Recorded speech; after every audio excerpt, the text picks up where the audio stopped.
Okay, good morning, everyone. Today, we're going to be talking about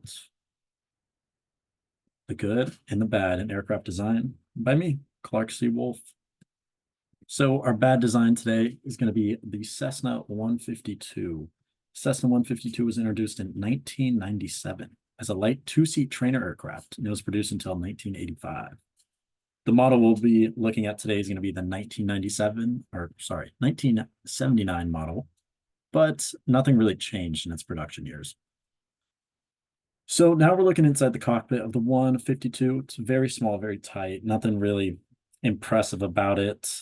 But what do you notice? It looks pretty simple. Nothing really seems out of place. And honestly, it doesn't look too decrepit for being 45 years old. But I want to direct your attention to this far gauge on the far right. That is your tachometer. Unlike most aircraft, this Cessna 152 has its tachometer all the way on the co-pilot side of the plane, out of the cluster of easily viewable gauges directly in front of the pilot. And although it might seem like, oh, that's not a big deal, it's right there. And it's a tiny plane. You can easily look over. I mean, it's a weird feeling. It's like getting in a Tesla and you just don't have a dashboard. You're like, oh, how do I know how fast I'm going? You got to look down at the screen on the center console. It's kind of an uneasy feeling. So now the better design, the Cessna 172. The 172 has been in production since 1956. They stopped in 1986. They took a little lunch break. They got back after it, 1996, and they're still making them today. The main difference between the 152 and the 172 is the room. There's a lot more room in the plane. 172 is 4 seats. It's a bit wider, longer, larger wingspan.